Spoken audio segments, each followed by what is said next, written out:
Well, welcome back to another legislative update. We're on the good side of crossover, Nick. North Dakota United President Nick Archuleta joining me. I'm Tom Gerhardt, and boy, it feels a little bit like we're heading down the home stretch. A lot of work, though, to do, and a really, really busy week. And I know one bill you wanted to talk about from this week, House Bill 1281, which you testified against. What's an update you can give us there? Well, I can tell you that the testimony was very good on this particular bill. I think we have a chance to beat this. This House Bill 1281, for those of you that don't remember, is it's a voucher bill, and this one would allow a tax credit for people who homeschool their children or send their kids to private schools or parochial schools.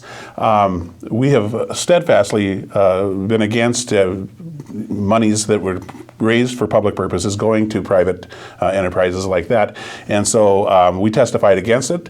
And I must tell you that this was the third of the three bills. We were able to defeat the other two in the first half. This one actually made it through crossover, and we shall see what the committee decides in terms of giving it a recommendation, and then what the full Senate will do once they hear it. A lot of testimony that you'll be writing a lot in the coming days as we prepare for next week, and a lot of bills to talk about. Let's start with Senate Bill 2030. Senate Bill 2030 is the bill that allows for challenge grants, and we were very supportive of this. Challenge grants, Tom, basically puts state monies into projects that are developed in a public and private partnership between universities and maybe it's a company, maybe it's a think tank, whatever it is, and it's basically just a way of leveraging more funds for those great projects. We were in favor of the bill the way it was originally voted out of the Appropriations Committee, and then it got to the Senate floor, and there were two amendments that were put on. One was to add the two private universities in North Dakota, the University of Jamestown and the University of Mary, two fine universities for sure, to that list of universities who are eligible for these grants. Again, we're going to oppose that, or ask that they strip that out, because this again is public money is going to private institutions. Something that we have historically opposed. And then there was another one that was put in by Senator Myrdal that disallows any working with, say, Planned Parenthood, although they didn't use the term Planned Parenthood. Basically turning this into an abortion bill. That's, I don't know how everybody feels about the abortion issue, but it doesn't belong in this bill, and so we're going to ask them to strip that out too and return it to its natural form as it came out of the Senate Appropriations Committee. It was a fine bill. I think this muddies the waters, and I think this could be better by removing those two amendments. House Bill 1388, let's move along there. Yeah, the House Bill 1388 is the K-12 funding bill. So we are going to, well, let me just set this up. There's an awful lot of ESSER money that is going to be coming into the state as a result of the CARES 3 Act that was just recently, or in fact just yesterday, signed by President Biden. So there will be tens of millions of dollars coming into the state, more than that actually, for K-12 education. So the legislature so far has taken the attitude that, well, just use those ESSER monies, and then we don't have to supply as much money to K-12 education.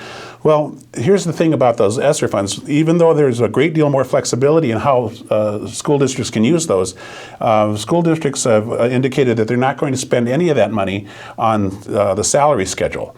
And I certainly understand why, because these ESSER dollars are going to go away. And once you have committed that money to your salary schedule, now all of a sudden without that money and without the state supplying any money, you could run yourself into some trouble. And that would result in rifts in the K-12 world, larger class sizes, fewer offerings.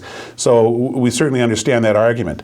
Now, with that said, we would like to implore the legislature to put some money into K-12 education, and so we'll be addressing that issue as we go forward this week. House Bill 1503, we've talked about a couple of weeks, the free speech bill for higher ed. Update there. Yeah, it's just going to get its hearing. This is a bill, frankly, that it's one of those bills that gets passed out in state legislatures year after year. And Frankly, this is a bill that's not even needed. We haven't had anybody complain that their free speech rights are being violated on any of our campuses. And the North Dakota University system has worked with this group called FIRE, who are the people who put this bill out every year, and they have in fact given North Dakota University system a rating of green, which is good. In fact, it's the highest rating they give. So the reason for this legislation is really unclear to me, and we will be testifying against it. House Bill 1298 also on the agenda this coming week. Yeah, you know, this is the bill that was put in by Representative Ben Koppelman, and there are 22 other states that are addressing this legislative season around the country. This is another one of those bills that was put out by a bill mill, and of course we weren't able to escape it, and so now we're having to deal with it. Frankly, this would prohibit transgender youth from participating in sports.